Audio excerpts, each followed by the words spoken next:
League की सियासी कब्र तो खोद दी है इन्होंने, उस कब्र में सियासी तौर पे दफन तो होना है और मामला तेज़ी से उस तरफ जा रहे हैं। अब हो ये रहा है कि इस वक्त इनकी सूरत हाल, इनके लिए मुश्किलात क्या हैं। हुकूमत बनेगी गैर आइनी गैर कानूनी तरीके से बनेगी, मैंडेट भी जाली, प्रोसेस भी सारा फेक, और होगा ये कि ये मामला अदालतों में चैलेंज होंगे, सुप्रीम कोर्ट में चैलेंज होंगे। अच्छा, सुप्रीम कोर्ट में कंपोजिशन जो है वो 10-11 तारीख को चेंज हो जाएगी।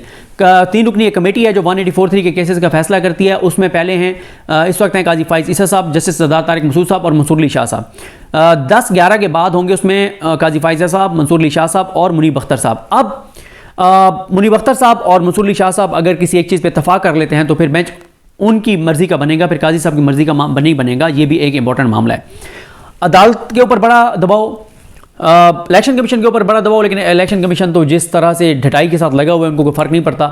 जो पाकिस्तान के अंदर आज जो अनसर्टेनिटी है, पाकिस्तान की इकॉनमी का जो नुकसान होगा, जो पाकिस्तान के साथ होगा, जो हो रहा है, इसके ज़िम्मेदार अगर दो कोई शख्सियात हैं तो वो जस्टिस काजी फाइज ईसा साहब हैं और ये चीफ इलेक्शन कमिश्नर हैं। क्यों? काजी फाइज ईसा साहब ने बल्ला वापस लिया, लेवल प्लेइंग फील्ड नहीं दी और इन आरओज़ को, ब्यूरोक्रेट्स को बहाल किया, और इलेक्शन कमिश्नर ज़ाहिर है वो सारे मरकज़ी किरदार हैं सारा कुछ करने के। अच्छा, अब आ जाएं कि 8 फरवरी के बाद ना में अदालतों का मूड बड़ा चेंज नज़र आ रहा है। इमरान खान साहब की इस वक्त तक 16 केसेस जो 9 मई से रिलेटेड हैं, जलाओ गिरोह से मुतल्लिक हैं, 16 केसेस में इमरान खान की ज़मानतें हो चुकी हैं। 16 केसेस इमरान खान साहब की इस्लामाबाद हाई कोर्ट में मेन अपीलें समाअत के लिए मुकर्रर हो चुकी हैं। सोमवार को समाअत हुई, जुमेरात के लिए नोटिस हुए, जुमेरात को अब मंगल के लिए केस लग गया है। तो ये बहुत गैर मामूली है। इसके ऊपर मैं बड़ी डिटेल से वीडियो कर चुका हूँ, मैं दोबारा इसकी तफसीलात में नहीं जाना चाहता। अच्छा, अब इस हुकूमत के लिए चैलेंजेस ये हैं कि जनाब ये वो हुकूमत बनने जा रही है जिसका मैंडेट भी जाली, जिनके हलफ भी जाली, जिनके लिए जो इजलास हुए हैं वो भी जाली, गैर आइनी गैर कानूनी, जिनका जो प्रोसेस हुआ है वो नामुकम्मल असम्बली का वो भी गैर आइनी गैर कानूनी। और आगे ये इतनी ख़तरनाक हुकूमत है कि इस हुकूमत का कोई हिस्सा ही नहीं बनना चाहता। पीपल्स पार्टी कह रही है हम वजारतें नहीं लेंगे, वैसे हुकूमत में होंगे, आइन योदे भी ले लें, लेकिन कह रहे हैं कि हम वजारतें नहीं लेंगे। अब इस वक्त महंगाई जो है वो पाकिस्तान की, अब आ जाए चैलेंजेस पे, मुश्किलात पे, और जो होने जा रहा है उस पर आ जाएं। पाकिस्तान की तारीख की बुलंद तरीन सतह पे है इस वक्त महंगाई। इस वक्त पाकिस्तान के अंदर अनसर्टेनिटी पाकिस्तान की तारीख की बुलंद तरीन सतह पर है। इस वक्त मायूसी पाकिस्तान की बुलंद तरीन सतह पर है। जिस इदारे, जिस शख्सियत के बारे में ये तासुर भी है या उस पर इल्ज़ाम भी है कि वो नून लीग और शरीफ ख़ानदान के साथ हैं, वो इस वक्त बुरी तरह से मुतासर हैं। लोगों में बहुत उनके हवाले से तहफ़्फ़ुज़ात हैं, बहुत उनके खिलाफ कंपेन है। ओवरसीज पाकिस्तान में रेमिटेंसेस नहीं भेज रहे, रेमिटेंसेस बहुत कम हो गई हैं, एक्सपोर्ट्स हमारी उस तरह से नहीं बढ़ रही। देखें, डॉलर्स के 4 तरीके होते हैं। पहला ये होता है कि आप एक्सपोर्ट्स बढ़ाएं, वो हमारी नहीं बढ़ रही क्योंकि हमारे यहाँ बिजली के रेट जो हैं और हमारे जो रॉ मटेरियल के रेट है वो तो फिजिबल ही नहीं है कि हम एक्सपोर्ट कर सकें।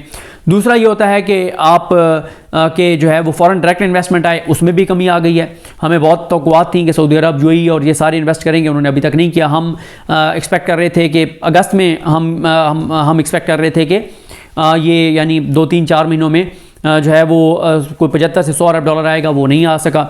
अच्छा, और फॉरेन डायरेक्ट इन्वेस्टमेंट उल्टा कम हो गई है। फिर एक्सपोर्ट्स भी नहीं बढ़ रही, फॉरेन डायरेक्ट इन्वेस्टमेंट भी नहीं आ रही। ओवरसीज पाकिस्तानी जो रेमिटेंसेस भेजते थे वो बहुत कम हो गई हैं।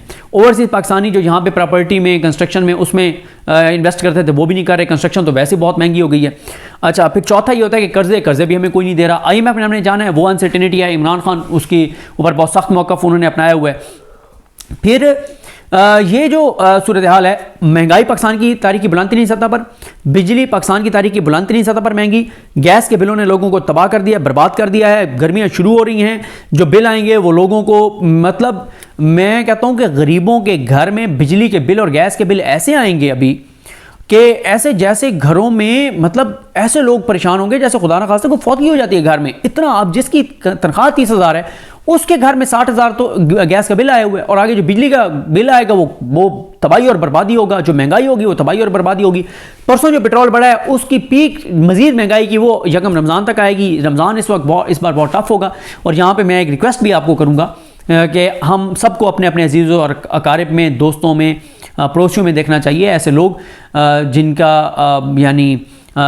जिनको हम सेलिब्रेट कर सकते हैं, राशन लेके दे सकते हैं। माह रमज़ान में ख़ास तौर पे लेके देना चाहिए। और सबको मैं ये कहता हूँ, मैं जब ऐसी बात करता हूँ ना तो मेरे से बहुत से लोग रब्ता करने लग जाते हैं, हम जी पैसे भेज रहे हैं तो आप किसी को दे दें। हरगिज़ नहीं, मैं कभी किसी से इस तरह से पैसे मंगवा के किसी को नहीं देता। मैं सबको ये कहता होता हूँ कि आप अपने तौर पे देखें, अपने अजीज़ों अकारिब में, अपने दोस्तों में, पड़ोसियों में, खुद आप अपने हाथ से करें। या भी मैं बात करता हूँ बहुत से लोग रब्ता करते हैं, तो इसलिए मैंने ये क्लैरिफाई कर दिया। अच्छा, तो ये चीज़ें बहुत टफ होंगी। सर्कुलर डेट पाकिस्तान में इस वक्त गैस और बिजली का वो 6000 अरब पे पहुँच गया है। हमने इस वक्त हम अपनी सारी तनख्वाहें जो हैं वो कर्ज़ों से अदा कर रहे हैं। सूद हमारा कहाँ से कहाँ चला गया है। लाखों लोग पाकिस्तान से जा चुके हैं, इतने लोग गए हैं पाकिस्तान से, उसके बावजूद रेमिटेंसेस हमारे नहीं बढ़ रहे, बैंकिंग चैनल से लोग पैसे नहीं भेज रहे। ये सारी चीज़ें, ये सारी मुश्किलात हैं। अच्छा, एक चीज़ और मैं आपको बताऊँ कि नौजवान वोटर्स बढ़ते जा रहे हैं जो गेम चेंजर हैं। अच्छा, और कंस्ट्रक्शन में आपको बता चुका हूँ, एक बड़ा शोबा था इमरान खान के दौर में, वो बंद हो गया कंस्ट्रक्शन। उसकी वजह से 30-40 इंडस्ट्री चल रही थी, रोज़गार चल रहा था, वो बंद हो गया है। हेल्थ कार्ड पंजाब इन्होंने बंद कर दिया। KPK में चलें शुक्र है PTI आ गई है तो वहाँ बहाल हो गई है। और फिर माहौलियाती आलूदगी, क्लाइमेट चेंज, हमारे किसानों का नुकसान, खाद की शॉर्टेज, खाद ब्लैक होना, किसान हमारा परेशान है, बड़ी चीज़ें जो है वो ख़राब हैं। अच्छा, अब इस सारे सिनेरियो में जो हुकूमत आ रही है जाली मैंडेट वाली, वो तो पहले ही 18 माह में इन्होंने तबाही और बर्बादी की थी, अब तो और ज़्यादा तबाही और बर्बादी करेंगे, क्योंकि जो अवाम के मैंडेट से हुकूमत नहीं आती वो अवाम के लिए तो आ नहीं रही। फिर ये जो IMF से पैसे लेंगे वो तो पता नहीं कहाँ से कहाँ चले जाएंगे, लेकिन पैसा ये वापस आवाम ने करना है। टैक्स और लगेंगे, चीज़ें और महंगी होंगी, रोज़गार पहले लोगों के पास नहीं है, इंडस्ट्रीज़ पहले बंद हो गई हैं, टेक्सटाइल इंडस्ट्री बंद हो गई है, एक्सपोर्ट्स हैं नहीं, रोज़गार है नहीं, लोग अपने बच्चों की फीसें नहीं अदा कर पा रहे, घरों के किराए अदा नहीं कर पा रहे, बिजली की जो कीमतें हैं, ना घर चल सकता है इससे कीमत पे, ना दुकान चल सकती है, ना इंडस्ट्री चल सकती है, गैस है तो बिल नहीं दे सकते और है भी शॉर्टेज। ये सारी चीज़ें, ये सारे मामलात हैं। इलाज मुश्किल हो गया है, दवाइयाँ कई सौ गुना महंगी हो गई हैं, जान बचाने वाली अद्वियात खुली छूट निगरान हुकूमत ने भी दी, बहुत महंगी हो गई, ये सारी चीज़ें हो गई। अच्छा, सरकारी मुलाजमीन बेचारे जिनकी तनख्वाहें फ़िक्स हैं उनके लिए बड़े मसाइल हैं, मिडिल क्लास के लिए बड़े मसाइल हैं, सफ़ेद पोश लोगों के लिए बड़े मसाइल हैं। अब एक चीज़ और मैं आपको बताऊँ, ये जो बहुत से लोग जो कह रहे हैं ना जी नहीं वो 18 माह भी हुकूमत चल गई थी ना, ये भी चल जाएगी। एक फ़र्क है 18 माह की हुकूमत और इसमें।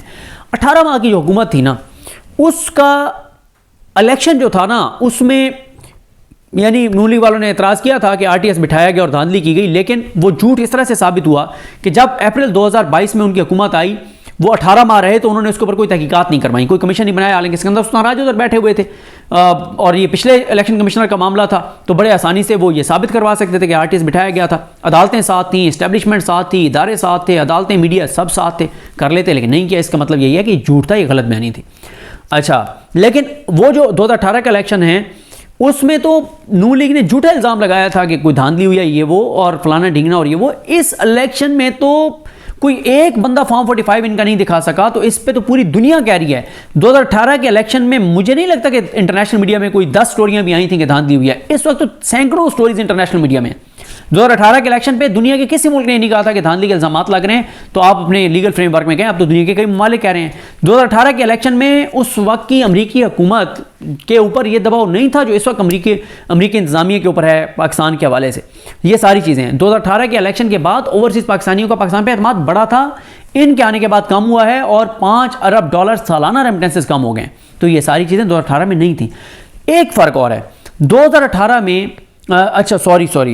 ये 18 माह की हुकूमत में ये था कि अपोजिशन नहीं थी असम्बली में। राजा रियाज और वो सारे लोटे सियासी कचरा जो है वो नून लीग का था और वो अपोजिशन डेस्क पे बेंचों पे बरनाम बैठा था। इस वक्त कौमी असम्बली में 92 मेंबर्स हैं, PTI के नज़रियाती लोग हैं, नौजवान लोग हैं, एग्रेसिव लोग हैं। वो हैं इस पंजाब असम्बली में 116 हैं और 200 कौमी और सूबाई असम्बली के MPs और MNAs ऐसे हैं जिनके पास फॉर्म 45 मौजूद है।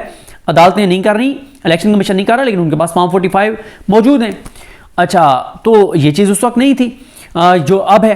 तो असम्बली में भी टफ टाइम मिलेगा इनको, सड़कों पे भी टफ टाइम मिलेगा, इंटरनेशनल मीडिया में भी टफ टाइम मिलेगा, इकॉनमी के हवाले से टफ टाइम मिलेगा। लोगों के लिए जैसे जैसे मुश्किलात बढ़ेंगी, लोगों का गम और गुस्सा बढ़ेगा, लोगों की नफरत बढ़ेगी।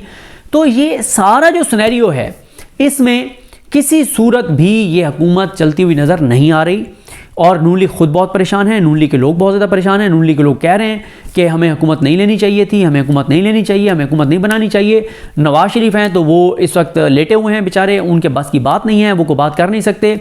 ये भी पहली बार हो रहा है कि ऑडियोज़ आ रही हैं जो MQM की आई हैं जिसमें वो मान रहे हैं कि जनाब हमें कहते हैं कि MQM वाले कह रहे हैं कि हमें नून लीग वालों ने कहा है कि पीपल्स पार्टी कहती है कि हम लोगों का तो मैंडेट 60-70% जाली है, MQM का 100% जाली है। फिर MQM की एक और ऑडियो आती है टसोरी साहब की, वो कहते हैं वो जो हमें कह रहे हैं ना कि हमारा 100% मैंडेट जाली है,